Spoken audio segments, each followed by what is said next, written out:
Hello, how you doing? Really excited to do this one. We are reacting to CinemaWins' Rogue One video. Now, technically, this video was requested by David Ray, even though technically I was already planning on doing this movie after I had finished Everything Wrong with CinemaSins for this film, but oh well, still give him a shout out.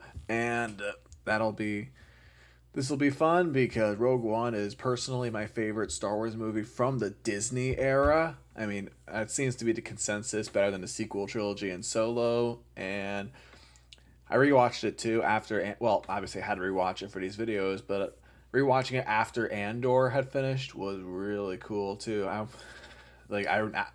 now want to bring up Andor in a similar way I bring up Clone Wars all the time because Andor really does enhance Rogue One in a cool way. But I'm talking about the wrong show. But Rogue One, even by itself, is really good. You know, it's got cool action, interesting enough characters. It's got K2SO, and it's got that cool Darth Vader hallway scene. So, and the way it ties into New Hope is really cool too. Only thing I don't like is the CGI for Tarkin and Leia, where it's like you really didn't need to do that, guys.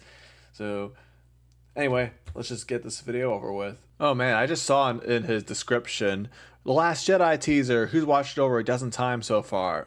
Man, remember that? I remember that teaser. Remember when we were all excited about that movie when it first came out?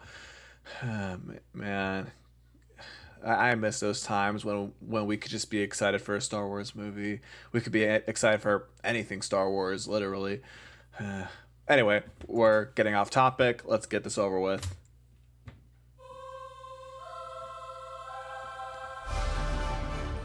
Rogue One. Not Rouge One, like a lot of people are spelling it. Like, that's why do people spell it with swapping the G and U? Like, It's probably the right move to differentiate between the numbered Star Wars films and the spin-offs with no text crawl.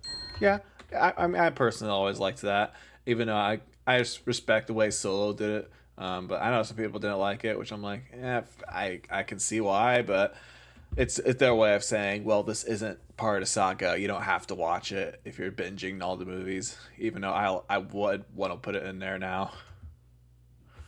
Play the dang video. And in case you're feeling a little like you're in a distant land, here's a little Star Warsy music to help you feel at home. So far, so good, Giacchino. Yep, Michael Giacchino. What's this? A New Hope ripoff? A Star Destroyer coming into France? Oh, tricked us. That was cool. It's actually a recurring motif for the entire movie where objects have stark light dark contrast depending on the position of the nearest light source. Dude, these visuals are insanely cool. And if you look closely, you'll notice that the rings of the Urso's planet are actually there since you can't see the stars behind them. More Star Wars inspired music and just stunning Yeah. every frame. Gareth Edwards escalated the realism and beauty of sci-fi in the first minute of this movie. And You know, like Gareth Edwards is a really talented director. Just, I mean, I've only seen his Godzilla movie, but something he does really well in both that and in this movie is that he really gives these worlds and a sense of scale. Like these planets really do feel massive, and in Godzilla, that monster sure does feel like the size of a building. It's really he's really talented, and I've heard his movie The Creator that just came out a couple of years ago was pretty good too. I haven't seen it yet, but I know I'm interested.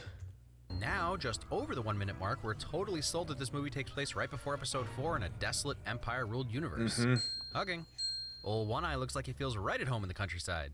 Since that's my second reference in a month to Valhalla Rising, I feel I should recommend it, but I have a hard time. It's amazing, but be warned, it's very gory, very dark, and very not for the faint of heart. Oh, Also, Mads Mikkelsen is always a win. he is. Well, you have to start somewhere. And Danny Rayburn is still as shady and compromising as ever. Wow, all-time record high win counter, under 5 minutes. So the Cool. joke is, why not land right next to the house? Why give away the element of surprise? Other than, yes, the approach looks awesome and makes for an amazing shot to walk up like this. I can think of a few reasons. First, Krennic wants Galen to come willingly. You'll all come. You'll all live in comfort. As hostages. As heroes of the Empire. He's not looking to directly intimidate or scare them, so it's a feigned courtesy. I mean, I actually said in my video that they used it to intimidate them, so that's how I took it. But I guess what was the other thing he Reason is said? ironically the opposite. A subtle show of Of power. the Take all opposites. the time you need. So the opposite of what I was saying. Take all the time you need. We're still going to find you, and you're still coming with us. Pretty simple, really. Right. Stormtrooper aim. Oh, yeah. Iceland can expect an influx of tourism. That's a win, I think. A little prequel trilogy packed in, brightly lit, new-looking city blended into an original trilogy, seedy, grimy city underbelly. Cool. Urso sent him some old friend of sorts. Oh, this scene is actually really good now after Andor, because the fact that Cassian says Galen Erso here, not the informant, and after Andor, it's like, oh, now we know where he got that name from. He heard it from Clea, who heard it from Luthen, who heard it from, what's his name, Lonnie, who read it in Dedra's archives and all, from with letters or like Death Star stuff that she shouldn't have had. It's like, now we know where he heard that name. It's like the way... Watching Andor and then this right after, it is actually insane how good the continuity is. Like, they really paid attention to make sure it lines up perfectly. Like that. I'm not even using that word lightly. It's legitimately perfect the way it lines up. Front expectation subversion that actually makes you question the news. We all want Galen to be a secret good guy, but throwing out his possible double agent status like this makes us question it. Oh, that too, yeah. Oh, the way he shoots him. And then we get a whole new side of the good guys. That's kind of, again, after Andor, this isn't that surprising, but I almost forgot, because back when this first came out, this is something we had never seen before, but in Andor, there is definitely a lot more, like, Cassian shooting people just for the cause, you know, like, yeah, like, shows that Rebels, because there's no Jedi around, Rebels have to get their hands dirty, like, showing that the good guys don't always do quote-unquote good things to win the day. It's really interesting. A side that we had to know existed, but we never saw. Cassian can't let this guy who knows about Galen and the Defector get captured by the Empire. Right. And the guy can't climb. I am not justifying murder, just pointing of course out that Cassian is willing to do anything for the cause. Right. What's a scout trooper doing with Saw's guys? Maybe like Finn, we defected. Must be another pickup. You hear that voice? Was that a Willem Dafoe stormtrooper? Kind of sound like him, didn't it? Congratulations, you are being rescued. Liberation by Sunny. I love K2. I can't pretend like getting to see Yavin 4 again and from different angles isn't exciting. No, it is Man, cool. She's a dead ringer for a young Mon Mothma. You guys really couldn't find anyone that looked like a young Tarkin, huh? Hey, it's my favorite kid. Sorry. Good for her too, because she popped up in Revenge of the Sith, and she had so many scenes about starting the Rebel Alliance with Padme and Bail Organa, but then all of her scenes got cut, and then they brought her back for this, and then they brought her back for Andor as well, and I guess Ahsoka too. Good for her, man. The fact that she thought her scenes were cut, she thought she was cast for Mon Mothma for nothing, but no, she got to show off her awesome acting after all. And again, after Andor, like, now we know, like, oh, she's had to sacrifice so much, like having her daughter marry somebody who is the son of a pretty shady guy, and just to get money to fund the rebellion and stuff like that. It's like she's had to sacrifice a lot. It's like watching her scenes is really compelling now. Oh, and there's Bail Organa as well. Cape-wearing Senator Jimmy Smits. I see the council is sending you with us to Jeddah. That is a bad idea. I think so. And So does Cassian. Honesty. And since I love honesty so much and K2SO has a real honest streak in him, he's getting his own honesty counter. What'd you get? There's a picture of Alan Tudyk. Found it? I find that answer vague and unconvincing. Would you like to know the probability of her using it against you? It's high. Very high. Alright, see you guys later. Have a good trip. Another showcase of light. These giant ships hidden in shadow and then slowly emerging into the bright light, showing off these beautifully detailed destroyers. Oh, yeah. Tarkin. Oh, yeah, that Tarkin face. Oh, it looks like something about it just looks off. Like, it does not look like a real face. Like, and yeah, I mentioned this in my video, but it's like, oh my god, this and Peter Cushing has been dead since the 90s. This really did set up the whole trend of bringing dead actors back. Like Alien Romulus did it with bringing back Ian Holm, even though he died, and The Flash with, you know, all that. It was, I love this movie, but man, do I hate this trend. Isn't perfect. I honestly don't know if it'll ever get any better, though. Most of you know what the Uncanny Valley is, but I've mentioned it a few times in questionable surprises. Simply put, as robots, or in this case CGI, gets closer and closer to looking like a real living person, the more creeped out actual humans get. It looks fine, but your brain knows something's off. So when it comes to resurrecting actors, the uncanny valley may be a hole that can't be escaped. No, it can't. The Death Star has Like, especially if you know that the actor is dead in real life. If you know that, then seeing their face there creeps you out. Or it creeps me out. Because it's like, wait, they're not, that's not, oh, shoot. Yeah, I really wish Hollywood would stop doing that, but... never looked more imposing. And they went to extreme pains to make it look like the original, which was a miniature, which is why so much of this film has the same feel and aesthetic as Episode 4. They essentially CGI'd miniatures. Oh, cool. Going along with the not-so-squeaky clean rebellion, we're given another story that has to come up a lot. The Imperial officers or pilots that started to question the Emperor. Politics and allegiances aren't always so cut and dry, and right and wrong aren't always as easy as red versus blue. Right. No clue how that giant Star Destroyer is hovering inside the atmosphere there, but what an awesome-looking shot. And I'm sure there's some ridiculously in-depth repulsor anti-grav reason out there since they've been seen inside atmospheres in Attack of the Clones and Rebels. Yeah. I'm just worried they might miss you and hit me. Honesty from not K2SO. Doesn't sound so bad to me. But not to be outdone. Much money as I already do. Like I've always said, wouldn't be Star Wars without some kind of big, ugly, slimy beast. It really wouldn't be. You just nonsense. Yeah. Yeah, you could lose an arm bumping into people like that. Yeah, haha, this... Yeah. You just nonsense. Yeah, you could lose an arm bumping into people. Yeah, it's one of the few fan service moments. It does feel a little too, like, eye-winky, you know? Like, there really wasn't any reason to do that, but it's fine. It's harmless. Like that. You must come forward with information of the location of this missing cargo pilot. I gotta say, I really enjoy seeing the 1984 version of Star Wars that was sort of alluded to in Episode 4, but not really shown.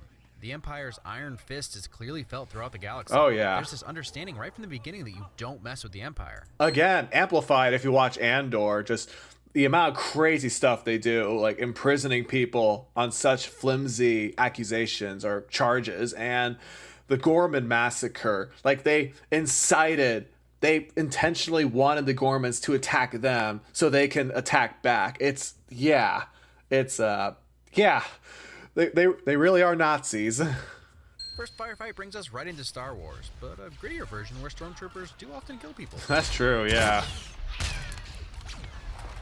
Another questionable decision. This is the first, but not the last time Cassian chooses Jyn. Cool. No look kill. Bet we won't see that again. Told you to stay on the ship. You did, but I thought It was boring. You were in trouble. The way he catches the detonator. For two people blending in. Bad guy? Oh, shrew.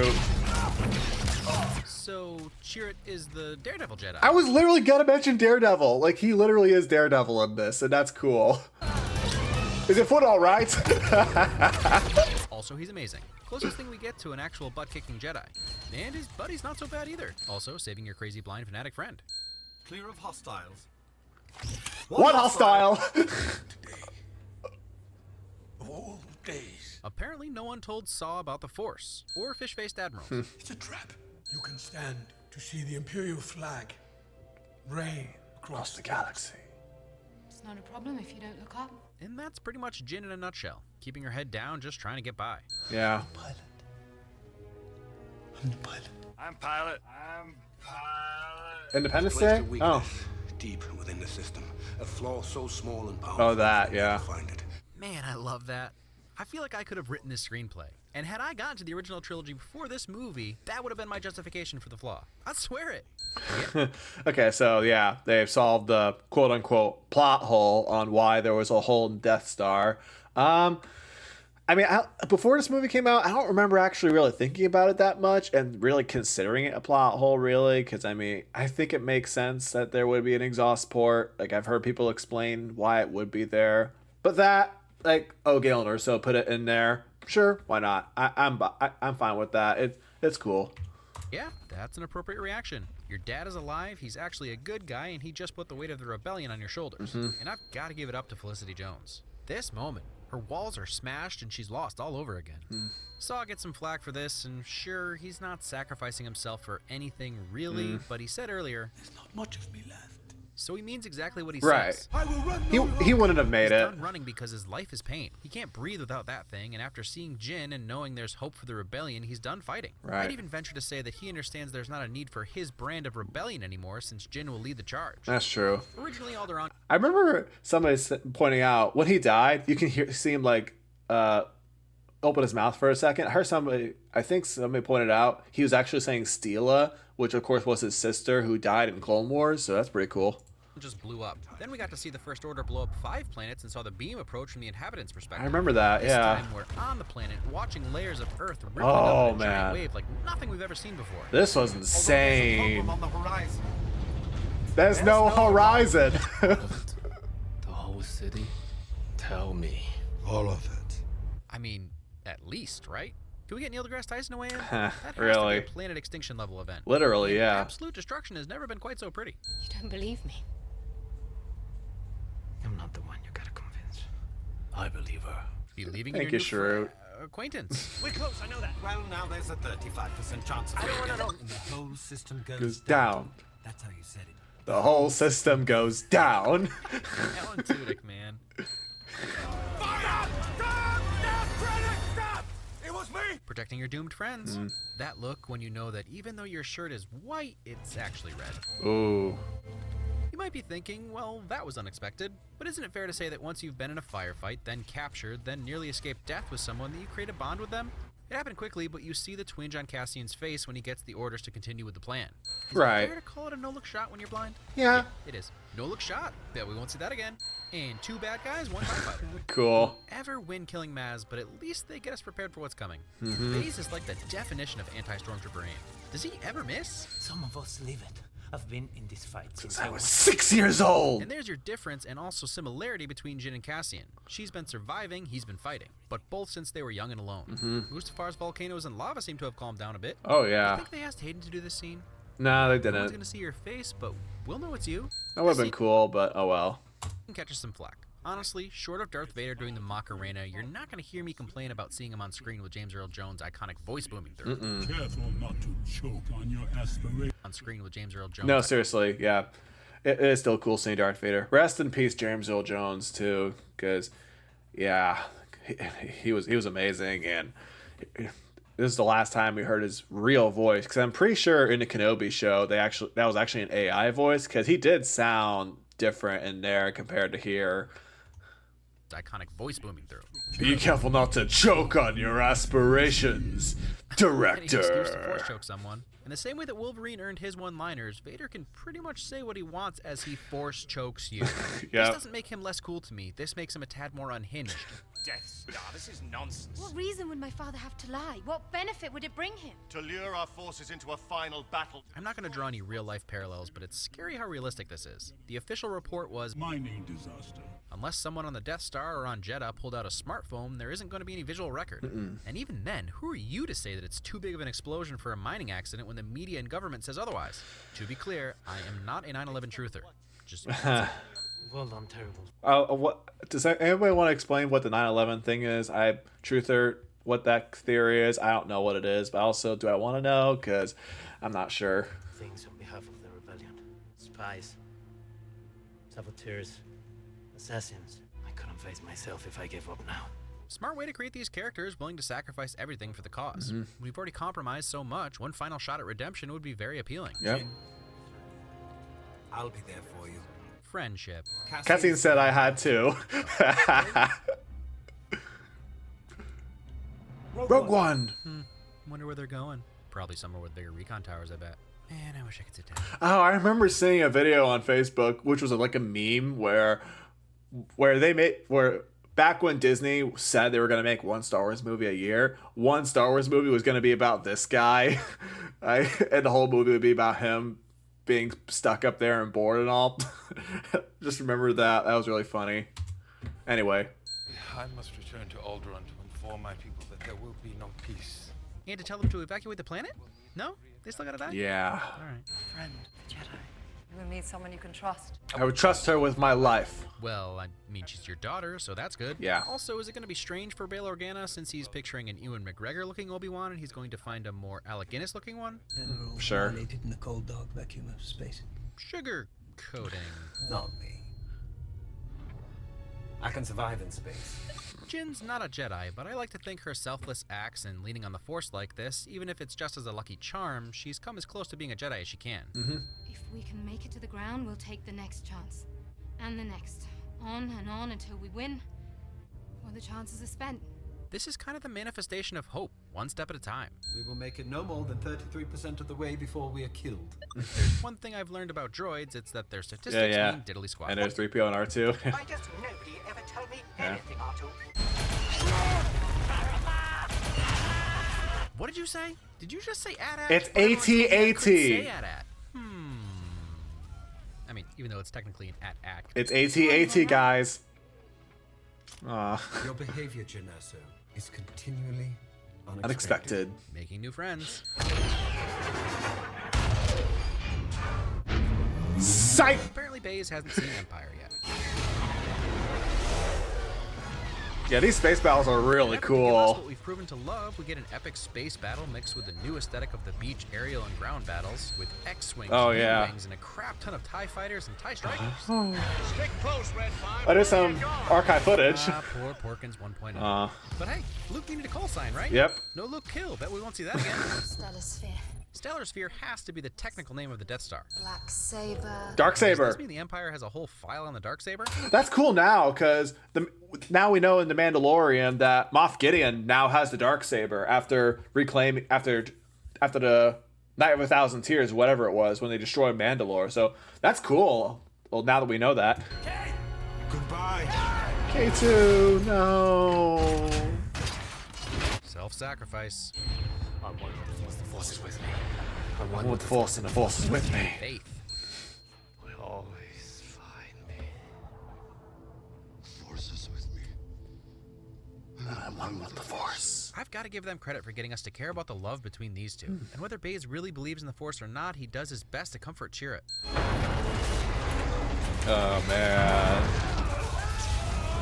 Oh! Oh! And a Every great use of the time. Hammerhead Corvette from Rebels. Who are you? I'm Janasso, daughter of Galen and Lyra. You've lost. Ooh, what a great callback. You will never win. You'll never. Cool. Like father and mother, like daughter.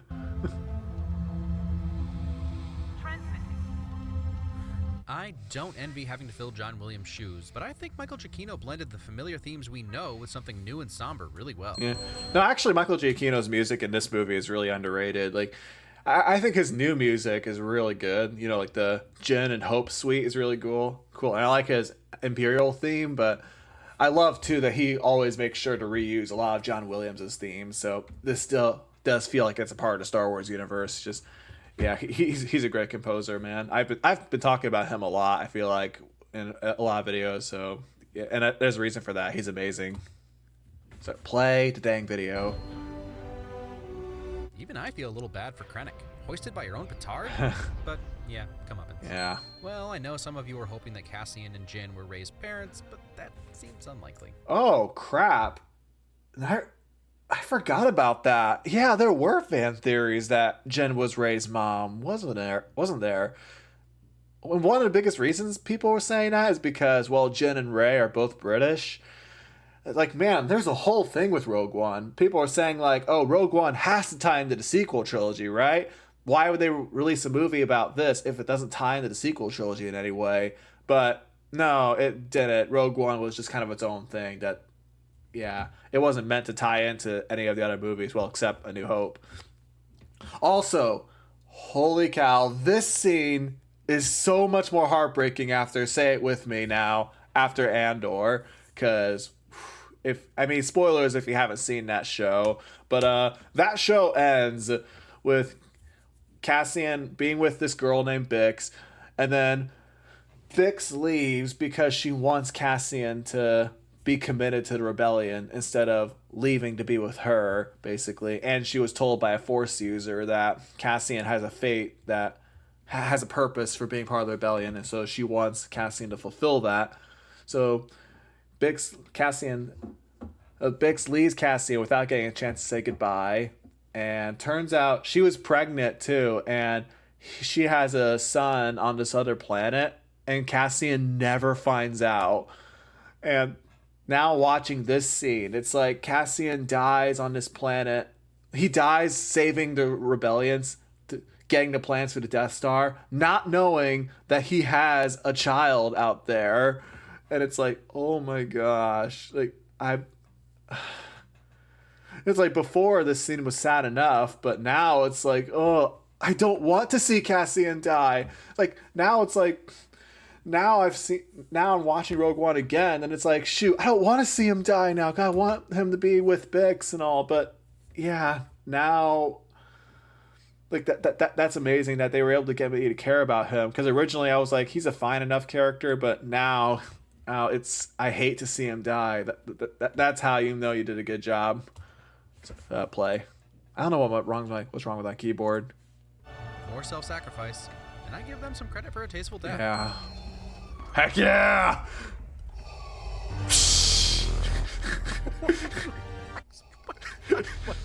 Heck yeah!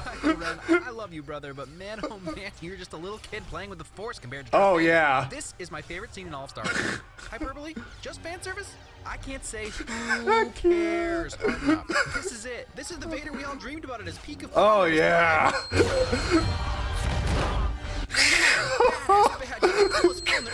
Heck yeah. Sorry guys, passed out. Hell yeah. Oh, that was awesome.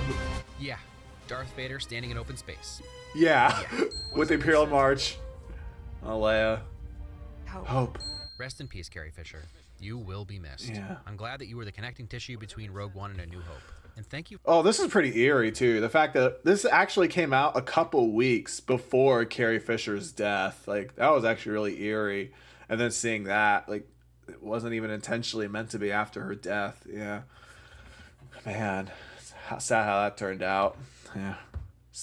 It's crazy too. It's been almost 10 years since Carrie Fisher died. I can't believe that. Like, I remember the news when I heard that. I was like, wow, that's insane. Because she wouldn't be around to film episode 9, but we'll talk about that when we get to it. Thank you for helping to create something that's loved by so many. If you haven't already, go watch this tribute to her. I think it's pretty clear that the main theme here is hope. Right. Everything everyone does is done on the predication of hope. The most important of which was Galen's planned design flaw. It wasn't the negligent, cocky Empire that left the flaw in the Death Star. It was one man hoping that his message would reach his daughter, hoping that she would actually retrieve the plans, and then hoping that the Alliance could actually follow through. It's beautiful, really, and gives a new meaning to Episode 4's title without taking anything away from Luke. Nice. And Jin's arc follows that path as well. She starts out hopeless. She watches her mother die and her father taken away, only to be abandoned again by her surrogate father, Saw. Hopeless and in prison, Cassian teaches her about hope, about believing in something bigger than yourself. Once she finally believes her father's words, that whatever I do it to protect you. Her hope springs forth. What a tie-in. It's Oh, yeah. What a tie-in to Episode 4. A new It's hope. It's Oh, crazy thing too. Again, Andor, because it's kind of funny too. Rogue One ties into New Hope flawlessly. Andor ties into Rogue One really flawlessly. So it would be kind of cool, like, just to watch Andor and then Rogue One and then A New Hope and then episodes 5 and 6. It's like, it's kind of insane how cool they all tie together. It's Disney tied all of that way better together than the sequel trilogy. I don't understand how you do that. How do you tie a standalone movie and a TV show into movies you didn't even make? How do you tie that in better than 3 movies that you made where they just felt disconnected and like they each had their own story? How do you manage that? That's like, I feel like it should be backwards, but oh well. Really have zero complaints about this film. I'm not saying there aren't problems, but nothing that makes it anything less than a spectacular addition to Star Wars. Right. And I typically have a hard time when main protagonists die, especially when it's all of them. Oh, yeah. But it's earned. And we know it's earned because we see how each sacrifice played a part in the Rebels' victories throughout the original trilogy. This film was stunning. Oh, yeah. Every shot from space was magnificent and jaw-dropping. And then coming down to the surface was grimy and real-looking. The blending of CGI and practical effects in this film was perfectly seamless. There were plenty of times I wasn't sure which I was looking at, and that's how it should be. Other than the CGI faces, nothing stood out like a sore thumb. And again, even those were probably as good as they can get. For an ensemble cast, no one really stood out, which I felt was deliberate. Alan Tudyk stole the show in a lot of ways. Taking them to imprison them in prison. But each character had enough development to get us to care about their deaths, but also not leave the theater all weepy and depressed. Right. That's not to say that Felicity Jones and Diego Luna weren't fantastic. Cassian was a next-level scoundrel, and Jin served her purpose and fulfilled her father's wishes for her. And everyone's acceptance of their fate, knowing they'd succeeded, made their deaths sting just a little less. They knew the cause was worthy, and since we know what happens, we do too. Also, I didn't win each death because they weren't all directly sacrificing themselves at the time of their deaths, but they all 30-ish rebel pilots. So, Donnie Yen's Chirrut might Sure. be my favorite character. Are you kidding me? I'm blind! Simply because instead of hindering his faith, his blindness actually amplifies it. At the very least, his spiritual sight is stronger, evidenced by how clearly he sees Cassian. Right. Ben Mendelsohn's Krennic is a great addition to Star Wars baddies. More of a political climber. He's an interesting character to watch. He carries himself as the man with the power, but we quickly learn that he's just another pawn in the Emperor's game, and of very little concern even to Tarkin. I really love this film, and I know a lot of you do too. I do. Which is what brings me to this next part. And there's a fresh one if you mouth off again. I try to keep this channel and its videos as positive as I can. If this next part ventures into negativity, truly I apologize. I just want to quickly respond to some of the negativity about Rogue One, and not exclusively Red Letter Media. To be clear, I like them, and I like most of the reviewers and critics who gave Rogue One a poor review. I guess I gave you all the impression through my prequel videos that I hate them. I don't. I watch a lot of their videos and I find them to be really funny and often well thought out. But when it comes to Star Wars, man, The whole System goes down. I haven't seen much Red Letter Media videos, well, except their Star Wars prequel videos. Are they a good channel? Other than that, I don't know. Start by saying yes. I guess I'm a fanboy, blinded by nostalgia and shiny. But so are they. They're just original trilogy fanboys. They see themselves as purists, so they don't allow themselves to enjoy anything new. They yearn for the days of one director struggling to make a film and believe that a group of people or a corporation can't possibly make a quality film. From what I gather, the complaints boil down to three main things. Not a good standalone film, the characters were bleak and boring, and it takes too many chances while not taking enough chances. Literally, I'm paraphrasing, but that's basically the gist. Oh, okay. It pandered too much, but it's also not accessible enough to younger audiences. Okay, what's going on out there? There's one. And everyone's entitled to their opinions, even if they're wrong. To take Rogue One out of context and complain that it doesn't work without Star Wars is the biggest strawman argument I think I've ever heard. It's just, Star Wars does exist. And more Right. importantly, in my opinion, this would have been an interesting standalone film.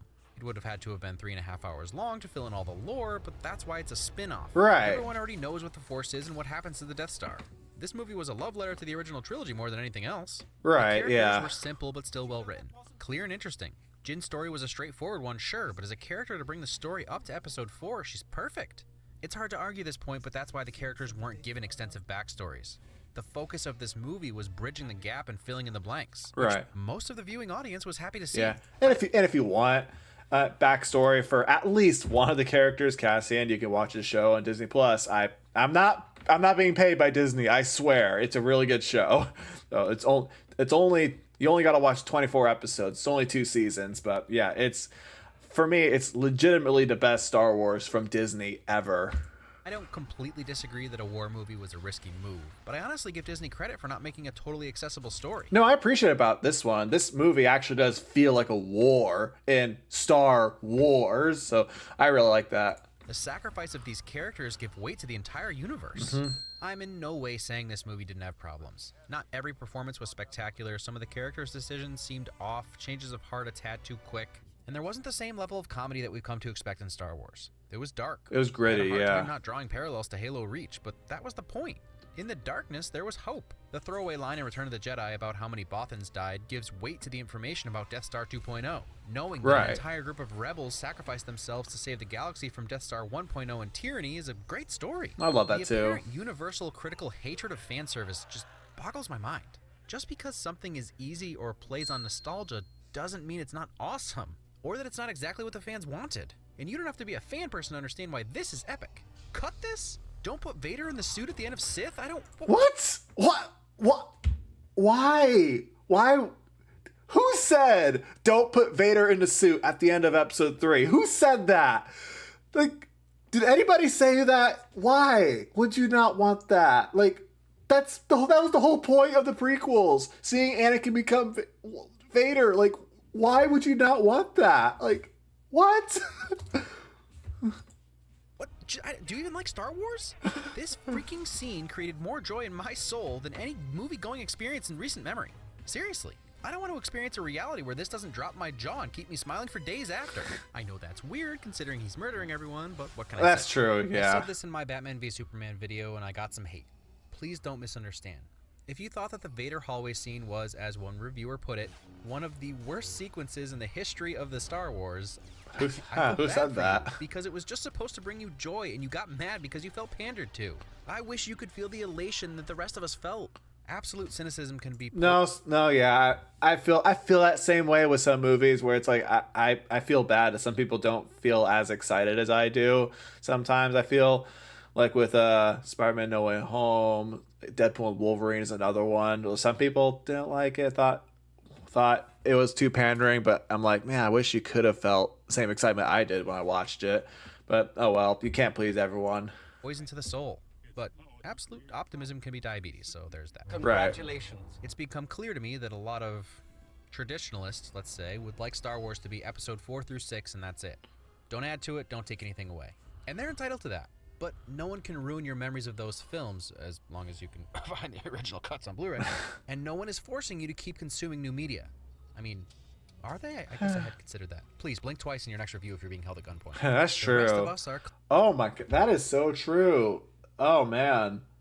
Yeah, no, because so many people will get upset that, okay, I get upset that whenever I think about the sequel trilogy, how I think it messed up the original 6 movies. For me, Star Wars is episodes 1 through 6, because those were all Lucas's movies, and everything else is just kind of stuff that Disney made to add. Some of it is good, like this movie and Andor. Some of it isn't good, like the sequel trilogy. Whenever I think about the sequel trilogy, I do tend to think about how it messed up the story, how I think it really ruins it. But I can still watch episodes 1 through 6 and enjoy them just fine. If I just take the sequel trilogy out of my head and like deem them not canon in my head, like then I can enjoy episodes 1 through 6 just fine on their own. So that's just how I look at it. Clearly interested in furthering the story. Right. Rogue One tied the universe together in a very satisfying way. And that's all I have to say about that. Next week, something less depressing. No, that's a lie. It has some depressing subject. Oh. But it's still fun to guess. Oh, I couldn't tell what that was. 223. Being recognized by a friend.